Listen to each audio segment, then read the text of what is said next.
Welcome in to another episode of the Deployment Dudes, where we are just a couple of guys being dudes, talking all things deployment. I am your host, Scott Hutter, joined with my co-host, Phil Fannin. Hello. How are we doing, Phil? I'm good. How are you? Doing good. And today we have a special guest, honorary deployment dude. Honorary. Honorary. I think he's official. earned it. I think he's earned it. Okay. Yeah. Still like an early period. It's you're still a testing me question out. mark, Yeah, actually. absolutely. Yeah. Trial period. Deployment dude? For sure. Yeah. It's deployment dudes. Mhm. Yes. Well, I'm saying I'm the We're the question mark. dudes. Yeah, and I'm the question mark. You are the question mark. Absolutely. All right. So potential trio brewing here then. Ryan Rendall, welcome in, buddy. Hey, it's good to be here. Thanks, guys. Yeah. Glad to have you. So let's start off by getting to know you a little bit. What's your background? What have you been doing? How did you find Kinettix, or how did Kinettix find you? What do you think about since you've been here? Those kinds of things. Sure, absolutely. So the longest stint of my career was just prior to this. I was at Field Nation for about 4.5 years, starting out about a year on their account management team through a connection that I'd had at a previous position, and then quickly moved over to the business development side. Spent the majority of my tenure there doing that, just working on bringing in new accounts. And through that, I ended up meeting Sean Fields and Jim Doherty. They were the folks that I got pretty close with towards the end of their tenure there, and then towards the end of mine when I was looking for that next step. Jim and I got reintroduced. He mentioned that Sean Fields had something going on, and lo and behold, the timing worked out. Prior to that, I started my career in staffing and recruiting, kind of cut my teeth in account management for about 2 years doing that, as well as the actual staffing and recruiting piece. And then spent a few years in banking selling essentially customer experience and marketing software platforms as well. So technology is nothing new. IT field services is where I spent most of my time, and the staffing piece of projects is nothing too new either. Yeah. Love it. Sean's a great guy to follow if you're going to follow anybody. Very much so. When you're not out conquering the field services world, what do you like to do outside of work? Outside of work, I'm a huge boxing fan. It's not something that everybody absolutely goes for, but I think it's just a great microcosm for the human experience. And you're not just a fan, you're a participant. I do participate, certainly not professionally, more so in my own garage, in the sanctity of my own nobody looking at me, while I kind of practice. I do have a few people that I work and kind of train with casually and spar with. And I actually am in talks with a local coach to actually see if I can get a few amateur matches here in the next couple of years. So you are actually slugging humans then. Well, or getting slugged by them, absolutely, or trying to avoid it as best I can. But yeah, absolutely. Fun to you? It lets you know you're alive. You got to do that from time to time. But frankly, I think it's a great exercise. I think all combat sports are nerd sports in a way. You have to think. It's a thinking man's sport. You don't just stand in front of anybody and slug it out. You can't. If we're going to make it about field services, you can't bash your way through every project. You have to plan. You have to think. You have to understand what the strengths of the project are, where things go sideways, and how you're going to deal with them when that happens. Play to your strengths. Maybe I need to pick up boxing. I don't know about you, but the thinking part that goes into it for me, if I think I'm going to get punched, is run. Yeah. Just, I don't even know that I'm thinking about that. First rule of boxing is your first defense is your feet. Yeah, to move them. Yeah, get out of the way. Out of the way. Mhm. Totally agree. Absolutely. So boxing, I have a pretty extensive vinyl record collection, something that I kind of picked up from my mom and dad. And then travel. Love to travel with my wife. Hike, just be outside. And you live in Minnesota. I do live in Minnesota. I don't mind the cold so much. In fact, it's really the heat that gets to me. Like down here, it's been a little toasty. Isn't it funny how everybody will just immediately gravitate to cold when you talk about Minnesota? Well, It's either that or your O's. yeah, oohs are oohs. Yeah, our long O's. vowels Yeah. from Minnesota. Living out in Waconia, eh? Now you sound Canadian. That's very true. Yeah. Well, we're practically little Canada. That's true. Yeah, fun fact, they do actually send news reporters to spend time in Minnesota to practice non-regional diction, so they don't sound like they're from anywhere. So let's ask this important question. How do you feel about the Green Bay Packers? So that's an interesting question. So I grew up under a man named Tim, who is a staunch and strong Vikings fan. He's grown up in southern Minnesota. That is his team.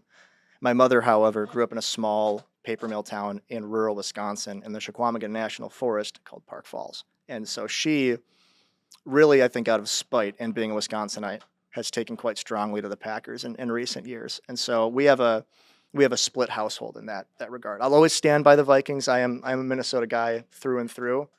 But I also love my mom. And so maybe quietly when my dad's not around, I'll tell him that they did a good job this week. It's important. Yeah, actually, I grew up a Vikings fan because the Bengals were just so bad. I needed somebody, That's, somebody that won. that's which a also is Minnesota not- move right yeah, there. You have a yeah, second well, team that you're a fan Yeah, of. but they're also not. I mean, they're not winning much either. But like when I was young and impressionable was when they had like Randall Cunningham, Dante Culpepper, Randy Moss, Chris Carter, Mhm. Gary Anderson. I have a football signed by that entire team. Before we move on to some professional questions here, favorite vinyl record, either based on the music or the artwork. Favorite final record.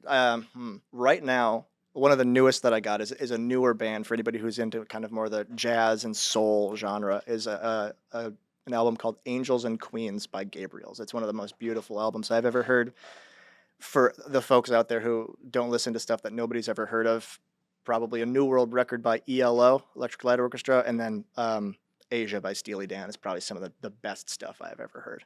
Through and through, no skip albums. Steely Dan. Steely Dan, they're the man. All right. Didn't know you're getting music recommendations on the Field Services podcast today, but there It's all it downhill is. from here. Yeah.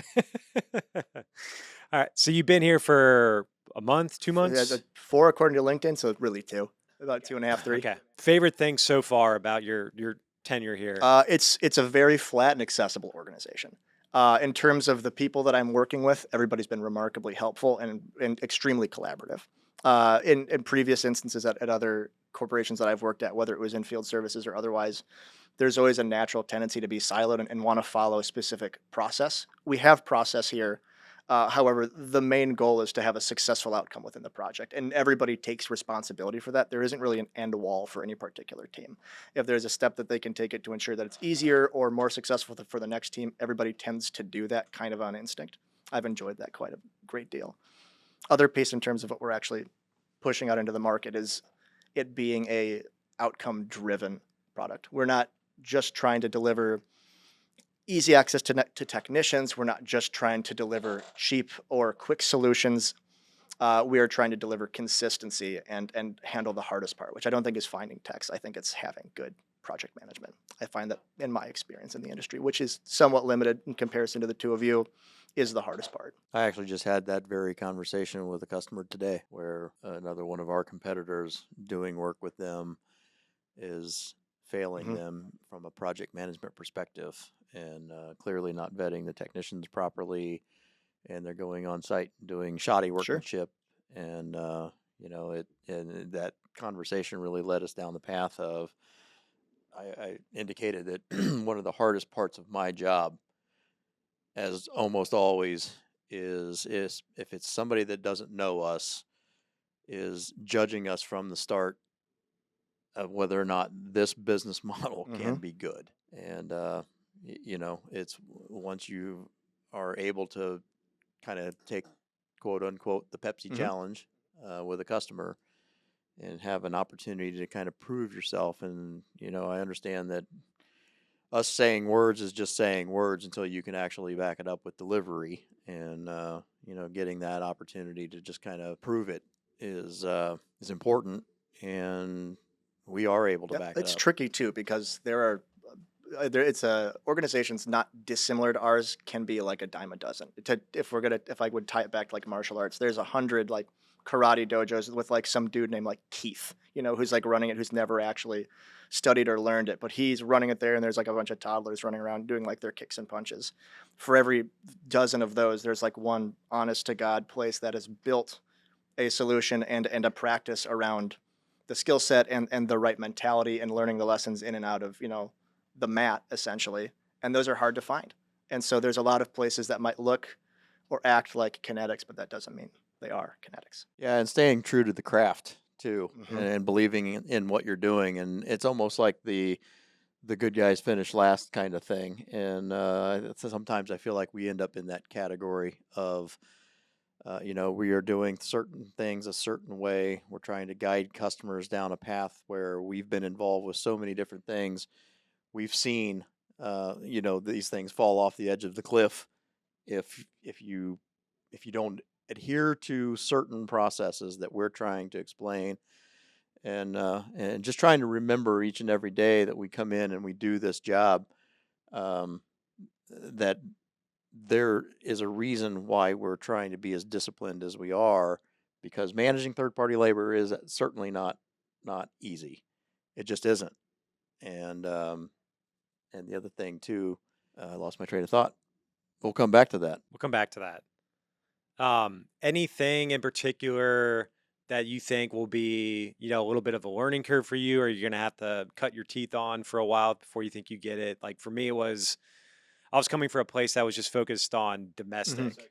So here we're international. We're in over 100 countries. So you get in these conversations and you start talking about like VAT taxes, local labor laws, tariffs, things like that. It took me a little bit of time to get, have enough conversations and meet with colleagues to get brought up to speed. Anything like that jumps out at you?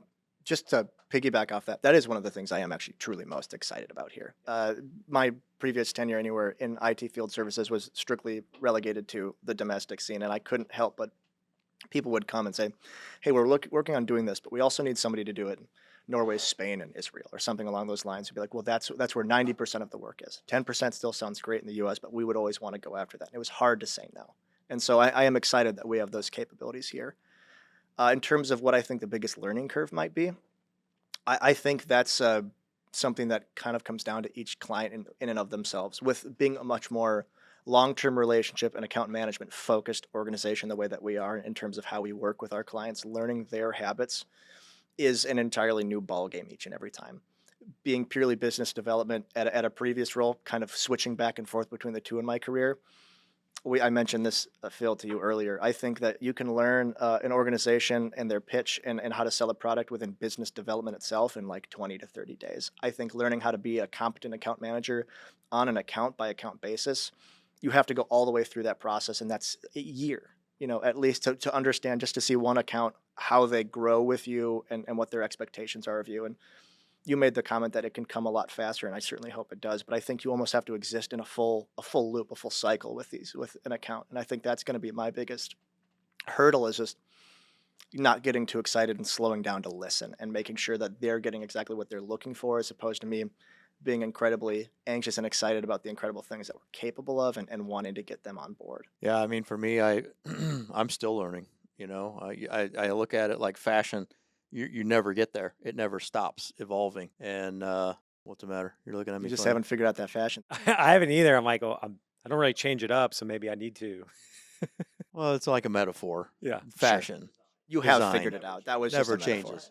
I haven't figured it out. No, it's forever evolving for me. I don't know. I think pink might be your color. It does do something for you. Does it?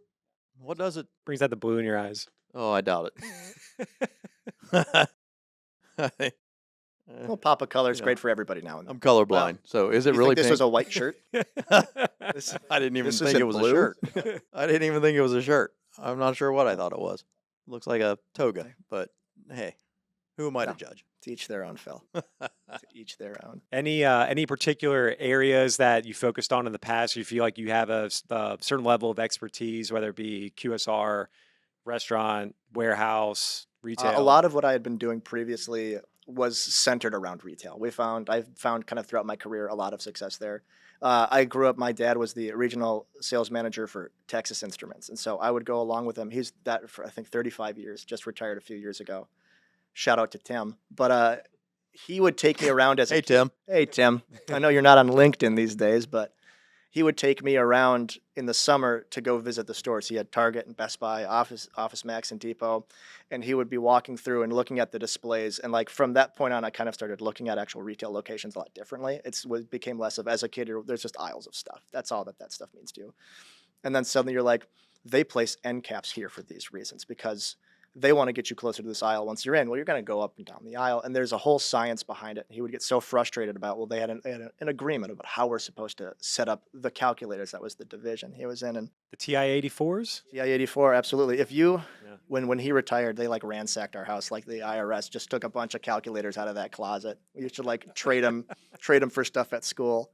That was like my first sales gig, like middle school. Everybody's like, you need an accounting calculator? Go talk to Ryan. Yeah, you're like opening up your trench coat with all the different models in it. $30 at Best Buy. Go to Ryan's locker. He's got it for like 20. I was undercutting. Your sales career. Absolutely, I was undercutting my dad's own market as like a ninth grader. Sorry, Tim. Yeah. Sorry, Tim. Maybe we won't have Tim listen to this. Oh yeah, this is strictly off the record. Isn't it? I don't even know who Tim is. We're for the protection of the audience. We'll censor Tim is that an name. alias name. Yeah, absolutely. His name isn't really Tim. It's something else. Jim. It's Jim. It's That's Mike. Bill. It's something. Could be any generic name. It could be. Yeah, and so I found retail really fascinating because I kind of had that mindset going in, just following him around as a kid. It was something that I just started to think about. And there's so much to be done there, especially with IoT exploding the way it has in the past few years. Everything's got a chip or a cable to it or a sensor, and it's a surge pricing is a thing. However you feel about that, that's a huge market now as well. And there's just so much going on there. And so I always really enjoyed retail. Me too. Spent most of my career in restaurant and retail. Same with you. Yeah, more restaurants, but yeah, retail as well. Yeah, they're just both just very energetic, fast-growing, ever-changing industries. You always keep you on your toes. Oh, and you get, I think, ready day-to-day access to it. It makes it easy to connect to. I think outside of our time and our careers, we've probably spent a fair amount of our money in retail and restaurants. And so you're spending kind of day in and day out there. And then the more you do, the more you start to notice stuff, especially in this industry. Yeah. Well, you talk about you looking at like the end caps and having a different perspective on it. When you've been working in field services for so long, my wife hates it.